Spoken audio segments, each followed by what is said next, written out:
This podcast is brought to you by Most Valuable Podcasts, leading the league in podcasting entertainment.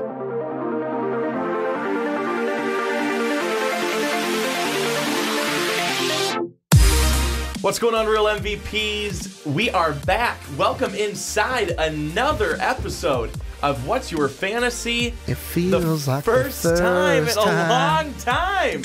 It We are feels not like talking the very first NFL time. today either. I'm going to just talk over Ricky's singing because no need for any of that. But we are back. We are excited. We are talking MLB. We're talking baseball. We're talking baseball off season. It is spring training. Just get us to the summer. Get me to June. Get me to June, because that's when there's finally going to be warm baseball being played. And I'm very excited. But again, welcome in, everybody. Brandon Swanson across the table. It's Ricky Widmer. We are What's up, guys? Excited to be here today. It's Yeah, been... they thought we were done. They thought, football's over December 18th. Oh, we ain't going to see these guys again until football comes around. Double not so fast, my friend. There is fantasy baseball to be had. It has been a long time coming, and mainly on my part, because Ricky has been saying we should do this for now weeks. And Brandon usually is done after we do one full podcast. So this is, less than an hour, usually. But our podcast, we could be there for 2+ hours. So Brandon's usually very tired. And that is why I have kind of put it off until now. But now is actually a perfect time to do it, because we have so much to talk about. Most of the big name free agents have signed. We can talk about that, the implications that they'll have on this season, the implications that they'll have for fantasy baseball this season as well, which is going to be very interesting. But before we get started with that, make sure, if you want to support this podcast and support MVP, support the entire channel, head to patreon.com, become a patron. For just $1 a month, you can support. For $10 a month, you can come on a podcast and talk about whatever you would like to talk about.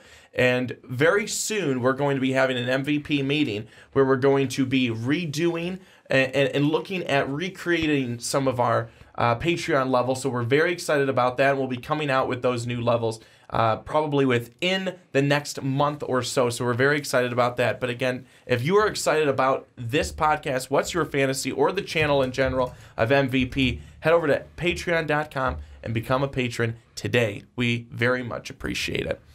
But now, Ricky, we're going to dive right into it. And the talk of, really, since baseball has ended, is where is Bryce Harper going to go? Where's Manny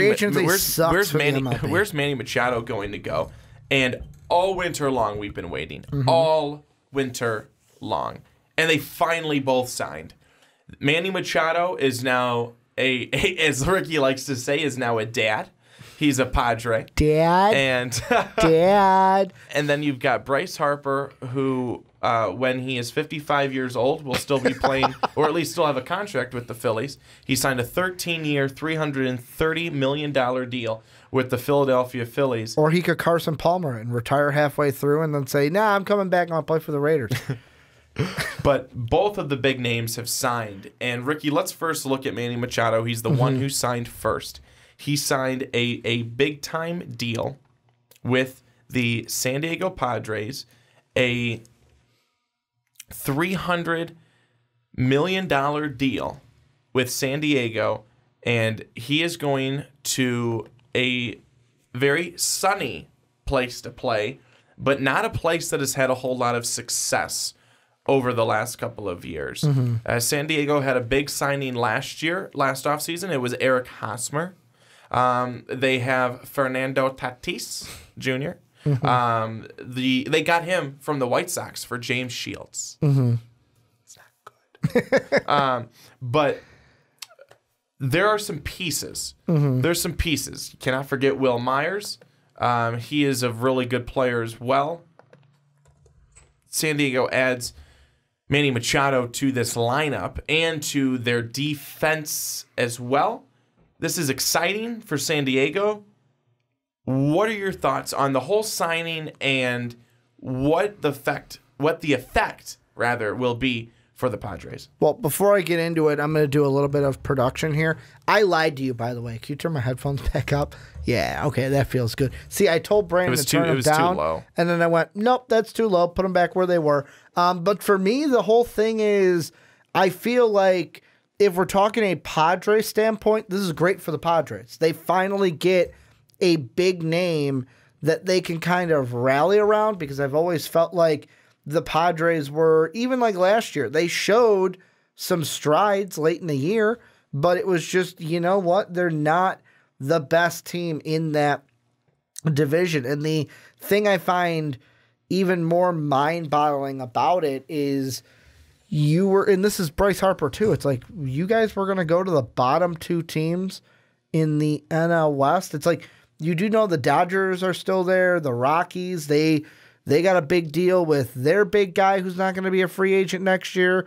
You know, the Diamondbacks are still there. It's like, yes, I know we've seen teams flip from worst to first in baseball within divisions. But do I think that Manny Machado is let's just say a 25, like him coming to the Padres, does that add 25 wins to the Padres? Maybe, but the Dodgers, what are they going to look like? I mean, they are also a different team because of the Yasiel Puig trade. They obviously lose Machado as they had him the end of last year. It's going to be interesting what that means to the NL West, but for a fantasy perspective, I mean, I don't think this change, like Manny Machado, I don't think, and Bryce Harper, I'll say it too with him, I don't think it moves the needle at all, because they both kind of stayed in the same division, especially for Manny Machado. You're going to see more similar opponents that you would see with the Dodgers. The only thing that's going to change is the personnel around you compared to the big names that you had in LA. Yeah, you know, I think that Manny Machado is going to, from a fantasy perspective, I think he's going to continue to just be a really good player. Mm-hmm. When you look at Manny's stats, especially the last couple of years, he's been absolutely outstanding. His home runs have been really solid. So he comes in his first 3 years, he had 7, 14, and 12. Mm-hmm. And then 2015 on, 35, 37, 33, 37. That is very impressive. And he's been in the 80s, 90s, and then this past year, 107 RBIs total between the two teams, between Baltimore and the Dodgers. He's been good. He's been really good. And his on-base percentage has been solid. His overall statistics have been great. He's not exactly hitting at the highest batting average. He's not over 300, but he's up there. In 2016, 294 batting average. 2018, between his two teams that he played for, 297. And 297 is, in fact, the highest that he's ever been in terms of his batting average. So there's a lot more for Manny Machado.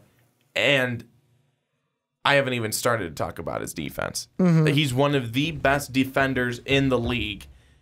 And let's see. He's won 2 Gold Gloves so far. He was 9th in MVP voting in 2013. That was his second year in the league. He came in 4th in MVP voting in 2015, 5th in MVP voting in 2016, and he's been a 4-time All-Star. This is an outstanding player, and the San Diego Padres have something special with Manny Machado. Some things, though, the biggest thing with Manny Machado then, on the negative side for me, is sometimes the way that he plays the game and his attitude.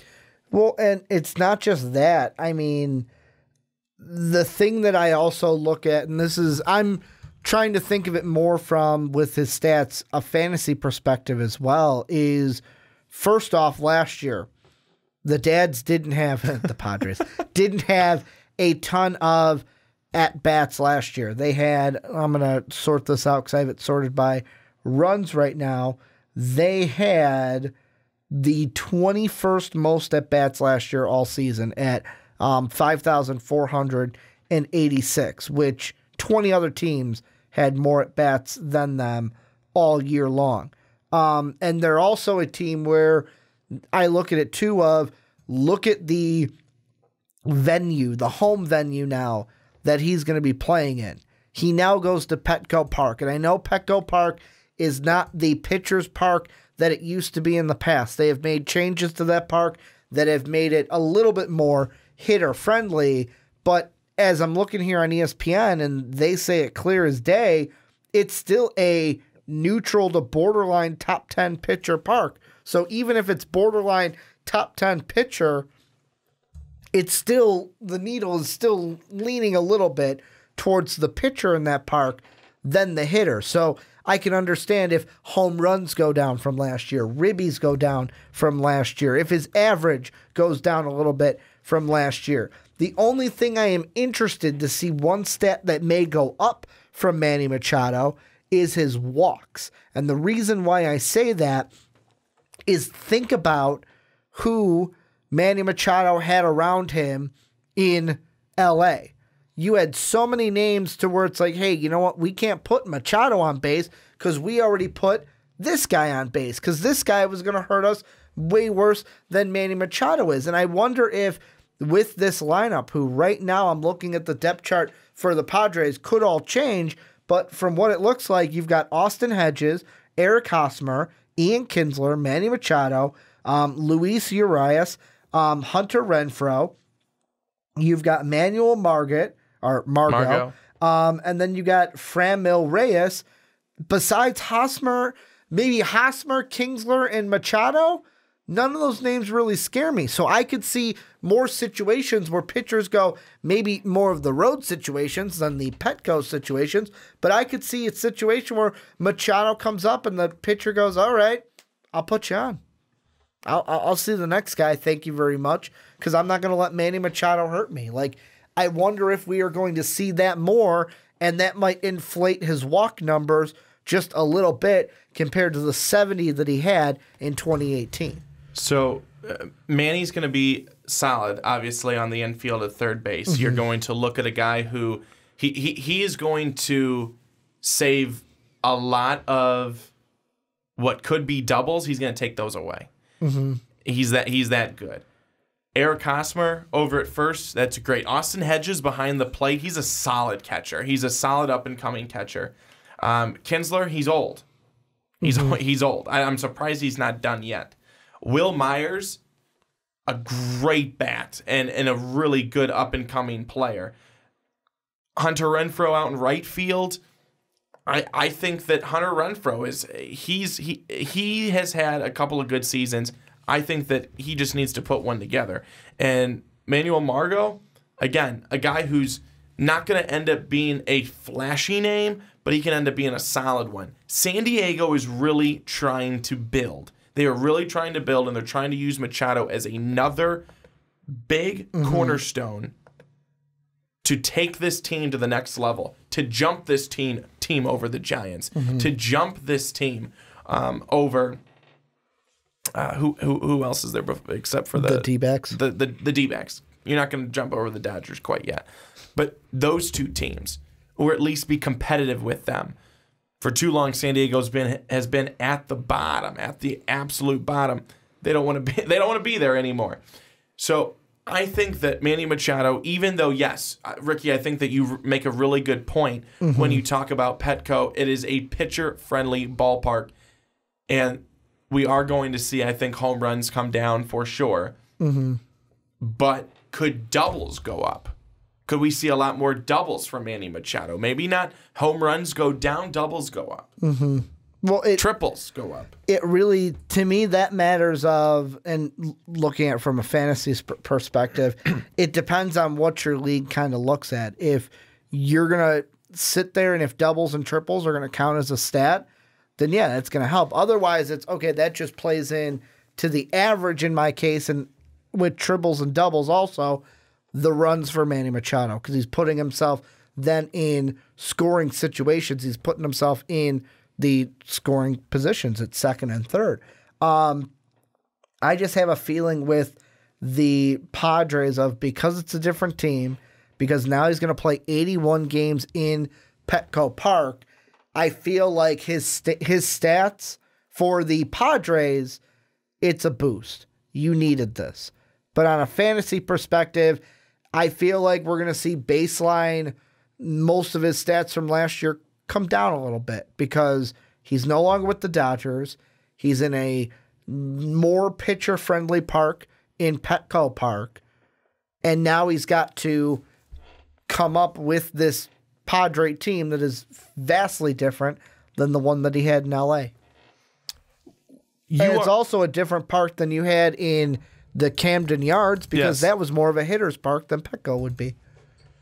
So that's why he really should have gone to the Chicago White Sox if he wanted to hit the ball. But here's what I also think. Coming at it from just a very quick White Sox perspective, I knew this was coming. I'm not upset that we didn't get Manny Machado because that's just a lot of money to put into a guy when you're not even quite sure if you've turned the corner yet on your rebuild. Like the Padres, they think they've done it, but they also have a lot more pieces in terms of guys who they know can do it. The White Sox, they still have a lot of untested guys that they really hope can do it, but they're not sure if they can do it. You want to know why the White Sox were going to give Manny Machado so much money? The Chicago Bears. And the reason why I say that is I say that because with the Bulls, John Paxson said a similar thing in one of his interviews where he said, or one of his press conferences where he's like, well, you get lucky like the Bears and you get a Khalil Mack, that changes your seasonal output. Well, for the White Sox, getting a Manny Machado, getting a Bryce Harper, that changes your seasonal outlook. I know football and baseball are different, but maybe a Reinsdorf-owned team, if they're thinking one way in one sport, why not think the way in another sport? Hey, let's go get a guy like Machado or Harper and kind of kickstart this thing a little bit. No, I agree with you. I think that, there's a lot of disappointed Chicago White Sox fans, and there's a lot of Chicago White Sox fans who absolutely will never have faith in the front office of the White Sox ever again, because they believe that the White Sox front office is cheap. I do not believe that the White Sox front office is cheap, especially after what we saw that they were offering for Manny Machado. No, you just like aging players like Manny Ramirez. And Ken Griffey Jr. That was Kenny Williams when he was the GM. But I think that the White Sox, hopefully in this situation, were smart, did not go all in on a guy that, yes, he himself is good, but he would give us 10 more wins. That's why we got rid of Chris Sale, because we needed to get a good return for him, because he's given us 10 more wins, but guess what? Maybe he's not even giving us 10, but he's given us 6 more wins, but that's not getting us to the next level. We need a multitude of guys, and we need to see if they're going to work out first, or at least show those signs of being able to work out. We've seen it from some, but next offseason, I'd like to think that we have an opportunity to go after a couple more guys. It's really heartbreaking to hear Nolan Arenado is not going to be there. Yeah. But hopefully, from a White Sox fan perspective, well, other White Sox fans may disagree with me and they still want to be upset. There's no reason to be upset. I'm still going to go to games. I'm still going to, cheer on my team. They're still going to be fun to watch at times during the season, but they're also still going to be frustrating to watch at times. So, moving right along, we talked about Manny Machado. Now let's talk about the other big signing of the offseason. That's Bryce Harper. Can't wait. So excited to talk about this one. 13 years, $330 million.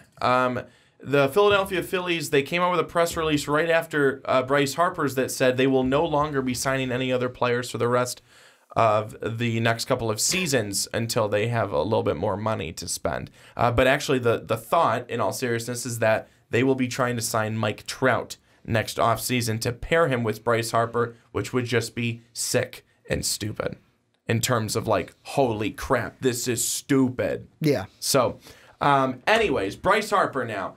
He was Rookie of the Year in his first season when he went 22 home runs and 59 RBIs. Since then, in 2015, that was in 2012 when he was 19. In 2015, he had 42 homers and 99 RBIs. In 2017, 29 homers and 87 RBIs. 2018, 34 homers, 100 RBIs.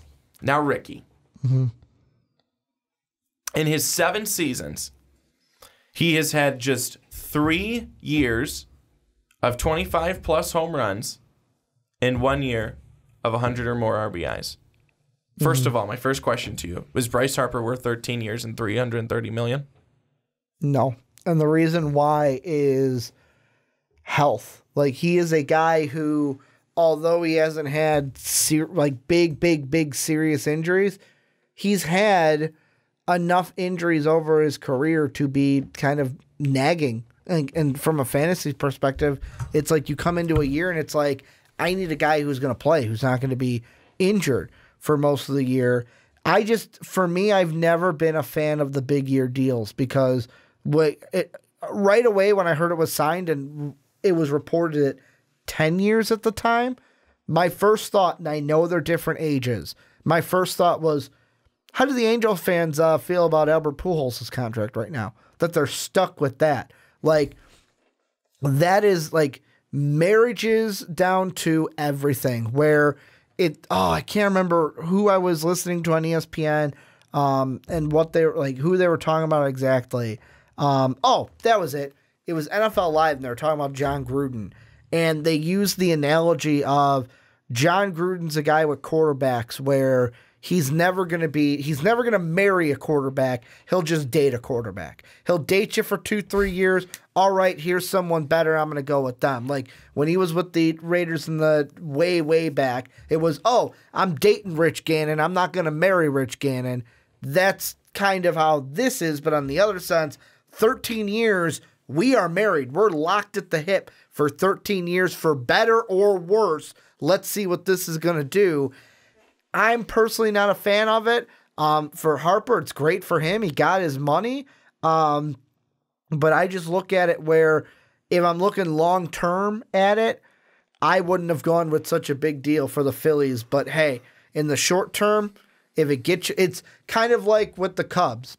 Ask any Cubs fan about the Aroldis Chapman trade and how much young, youthful talent we gave away for that.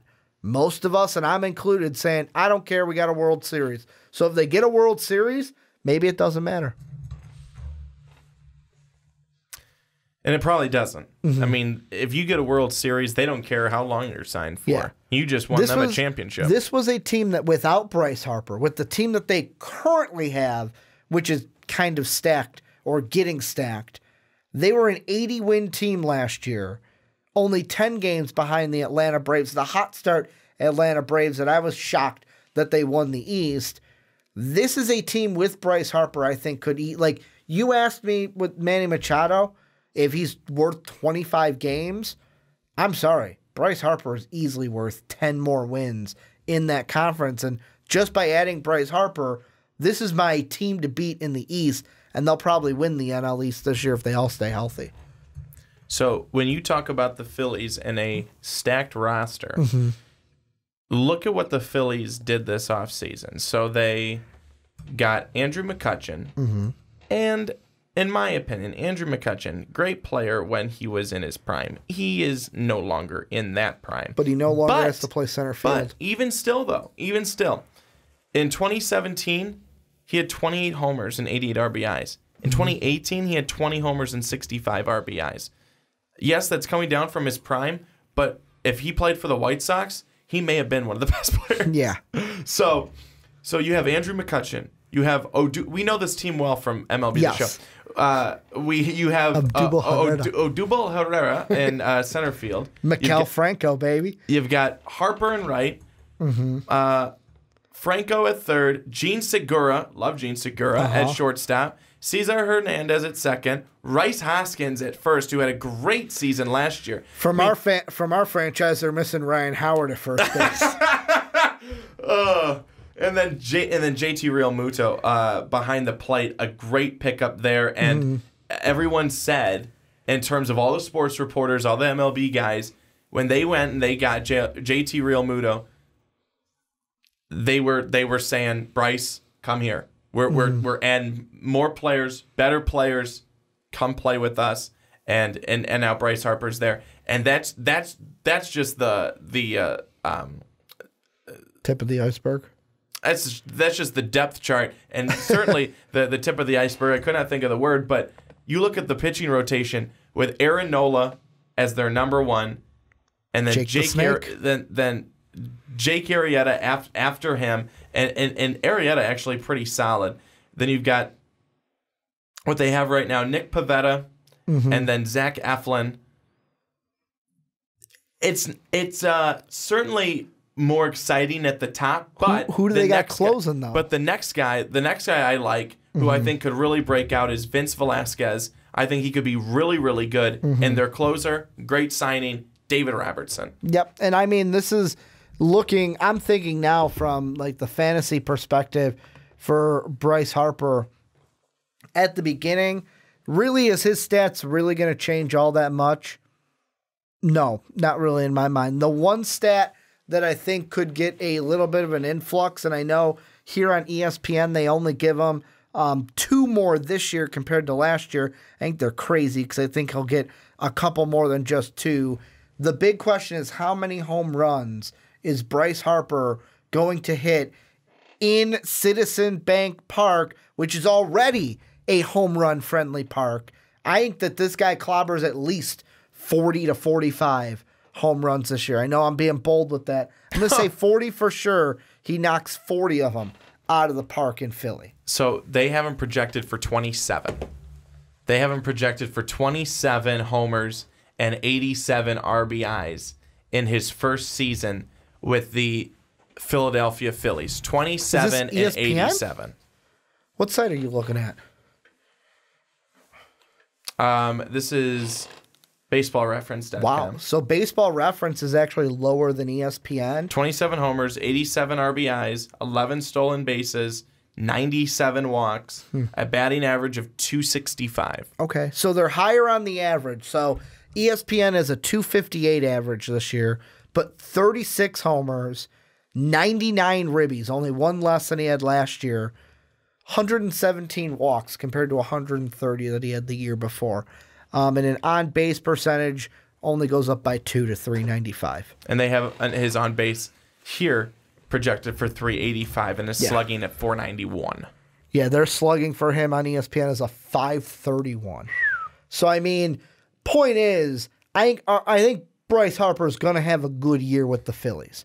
He's going to have a really good year with the Philadelphia Phillies. It's just, can they cash in? And with Bryce Harper, when it comes to fantasy, are you going to take that risk with the kind of nagging injuries that he's had throughout his career that have kept him out for some stretches? Well, Bryce, I really hope that he's able to bring a championship back to D.C.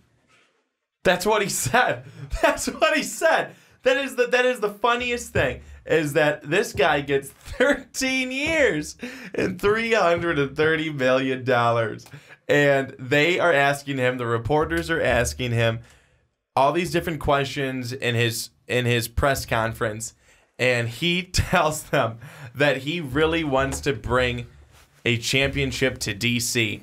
Well, Bryce, sorry, you couldn't do that, and you don't want to do that now. It's just ingrained in his head. He's used to that answer. But it's just so funny because it's just so used to it. But have you ever done that when you're like calling some place and you work one place, but you had worked somewhere else, and you're like, hey, this is so and so from blah blah blah. And you're like, oh no, I don't work there anymore. I'm from whatever. So I totally feel him on that. But any other thoughts about Bryce Harper? I've got 2 more topics I'd like to move into. I feel like he's going to be one of the guys that in fantasy, regardless of what team he's on, you're going to draft him high, and he's going to do well for you. It kind of helps more so that he's in a park like Citizens Bank Park. My final question on him, do you think the Philadelphia Phillies are going to regret that 13-year contract? No, because I think they win a series during that contract. Okay. So my next thing that I want to move into, so there's still a couple Maybe not this year, but they will win one. Next topic I want to move into, there's a couple of guys still unsigned out there that I'm a little surprised about that I thought would have signed by now. And those 2 guys specifically are Dallas Keuchel and Craig Kimbrell. Very surprised that they're still out there. Do you believe that they are going to be signing and going anywhere anytime soon? Certainly Kimbrel's asking price is high. I think he's looking for a $100 million deal. That's just not going to happen. Yeah. And Dallas Keuchel, I just don't know if necessarily the right fit team has reached out to him yet, or that he believes that he is getting the value that he should be receiving. What are your thoughts on where these two could sign and why they haven't signed yet? Well, the reason why I think they haven't signed is what we've seen. You want to maximize your money. That's like I said it before as a joke. I'll say it now for serious. The MLB free agency sucks and is the most boring part of the MLB season. I know Dave makes fun of the MLB for having a boring season on top of it. He says there's too many wasteful games in that long season. But I hate free agency in the MLB because it's so, like, we used to call it the hot stove. Now it's just let's just put it on 2 and let it simmer there until it's done. Like, that is the stove. It's not even the hot stove. It's just the stove in the MLB, like where you've got NBA free agency that's like a reality show throughout the entire year, and it's so entertaining to the fans. I think that, I'm looking here, and this is from AOL.com. They said that ESPN's Keith Law actually said, this is from today, that the Washington Nationals could be close to signing a deal with Craig Kimbrel. So that, like, hearing that, like, getting close could mean numerous things. I don't think that's the worst for the Washington Nationals. The big one for me is, where is Keuchel going to go? Because if he goes to a team that's a contender, he can be, even if he's not the number one guy, he could be a 2 and 3 guy, and he can make them into a big enough contender. I don't know where he's going to go, but Craig Kimbrel would be interesting if he did land with the Washington Nationals. Yeah, it certainly would be. It could really help be another arm to shore up the back of that Washington pen, especially after they lost Kelvin Herrera to the Chicago White Sox in the offseason. One thing I'm going to interject with you, this has nothing to do with them. I just saw it here from MLBTradeRumors.com. Apparently, according to Ken Rosenthal of The Athletic, the Angels have considered offering a 10-year, $350 million contract. 10 years, $350. Do you think you could take a pay cut for Mike Trout? So that's interesting. The Angels want to keep him. They should, because they should want to keep him. You think about this. He's their team. If the Angels got rid of Mike Trout, but if they lost Mike Trout to someone else, fan base. Well, tanks. I will tell you this, and I'll tell people out there. Dave and I went to VidCon last year, and after VidCon, we stayed an extra couple days, actually caught an Angels baseball game. And the thing that blew my mind is that we're sitting there in the club seats, and there's an old couple behind us. And the wife asks the husband, hey, do you want to go get some concessions? Now, there's 2 outs in the inning, or there's 2 outs in the inning. Let's beat the rush. And he goes, oh no, I can't. Like, we can't. Mike Trout is up. Like, when Mike Trout comes to the plate, those people are in their seats. It's the weirdest, like, because I can tell you that maybe there's some people at Wrigley that do that, like when Chris Bryant stuff comes up, but I've never seen everybody in a stadium, like the whole stadium stops when Mike Trout comes to the plate. And it could be the 3rd inning, it could be the 9th inning, it could be the 1st inning that he comes up. The stadium just stops to see what Mike Trout is going to do. Like, they love him in L.A. Well, it's not L.A., it's Anaheim. Well, Los Angeles of Anaheim. But no, I agree with you. He means so much to this team, and if he was no longer there, the Angels might cease to exist. But but my next thing would be then that I want to touch on very quickly, especially from a fantasy perspective, and this is one of the biggest points from a fantasy perspective. There is a report that Clayton Kershaw may not be ready for opening day. And that is not good. He has had, for the last couple of years, some problems with his back specifically. It has held him out for a number of starts and good portions of the year. He just signed a 3-year, $93 million deal this past offseason to remain with Los Angeles. How big is this? How big is this? If Kershaw does not start the year, if he's not ready for opening day, is this a guy when you're drafting, do you stay away from him?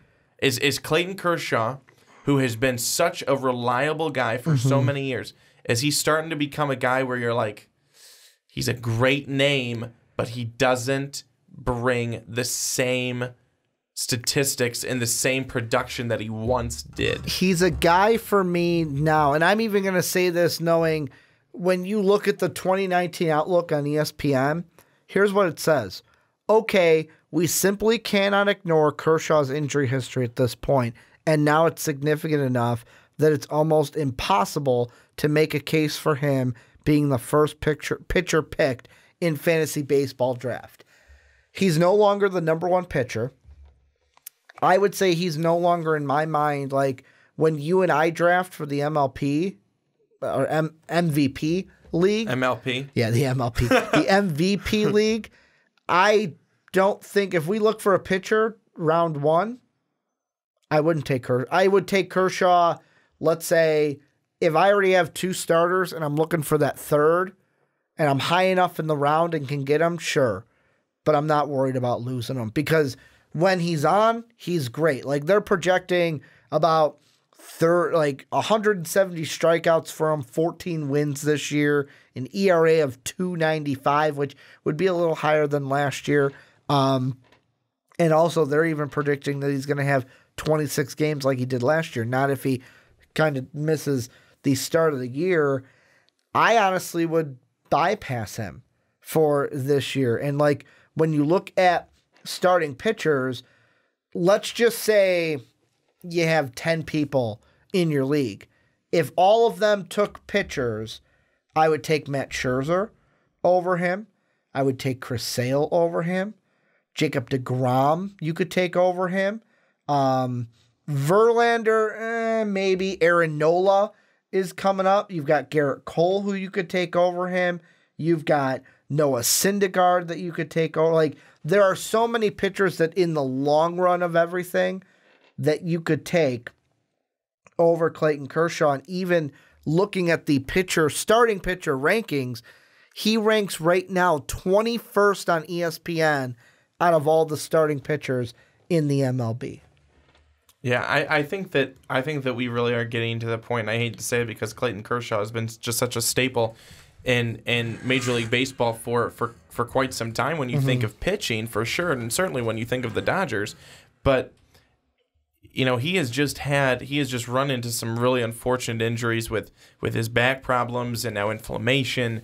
There becomes a time when, especially from a fantasy perspective, we know it for football, sometimes it's just a name, and you have to be careful of, are you going after a guy who just has a really good name but doesn't have the production to back that up?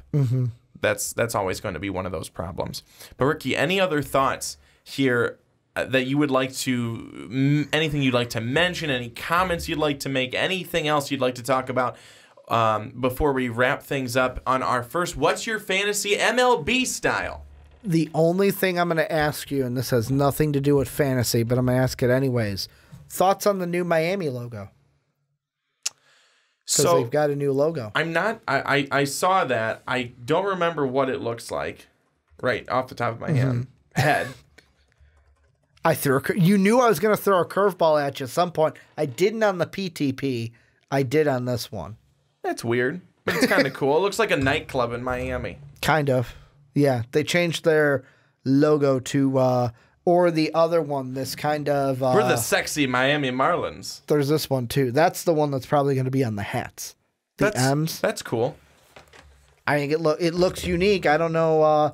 Nothing will beat to me the old F with the Marlin around it, but I know why you can't put F because you're no longer the Florida Marlins. I like that M though. I have a hat with that M. Yeah, that M is nice, but that color scheme is just whoa. That's the old one. That's the old M. Well, that's the one when they switched from Florida to Miami. But now they're going more like black, teal. I wonder if it's too much black is what I'm thinking about to differentiate everything. But to me, it just screams nightclub. Yeah, it's the new logo. It's Derek Jeter putting his stamp on these Miami Marlins. But yeah, that's the last question I had for you. That's all I really had. All right, Ricky. And what they think about the new Miami logo as well. I'd be interested. I'd be interested to see what you think because I think it's very unique. And will Miami be the worst team this year? Probably. As long as it's not the White Sox. Oh, it's either the Orioles or the Marlins. That's what remember my bold prediction last year saying that the Orioles were going to make the playoffs. Yep. A wild card team. Yep. Takes a special type of person to be that dumb. That's me. So, well, thank you so much, everyone, for tuning in, joining us for our first What's Your Fantasy Major League Baseball style. We're very excited about this. Ricky, did we decide, are we coming back and do this every other week? Yeah, I was going to say, did you say that? You didn't say it at the top, right? No, I'll say it at the bottom. Yeah, we'll say it now. So it'll be every other week. So the next time we will be on is, so we're recording this on the 4th. The next one we will record will be on the 18th, then April 1st, then April 15th, then April 29th. So it'll be on and off, on and off, on and off through baseball season. We don't have to do every single week for the baseball year. Exactly. So like Ricky said, it'll be every other week, but we're still excited to do it. Transition right into football. We'll go right back into football. But again, thank you so much for watching. If you want to support this podcast and any other podcast on MVP, go to patreon.com. For just $1 a month, you can support a podcast. And for $10 a month, you can continue to support a podcast, but still be able to come on that podcast and talk about whatever you would like. It's a lot of fun. We have you could be the first one for What's Your Fantasy patrons who do it. And Ricky, who's our newest patron? Our newest one is, oh, you threw a curveball at me. I didn't think you were going to ask me. Our new one is Matthew. Oh, let me pull it up. You really had to throw this one at me, didn't you? Matthew Grantham is our newest $10 patron. Well, Matthew Grantham, thank you so much. We appreciate you. And again, patreon.com to support the podcast. So, again, lots of fun. We enjoyed it. Our first time talking about baseball. It was fun. And I cannot wait for baseball. Can't wait to talk about Cubs. I really cannot wait for baseball and warm weather and warm weather. Did I say warm weather? I'm really excited for it. So for Ricky Widmer, I'm Brandon Swanson saying so long, everybody. Until next time.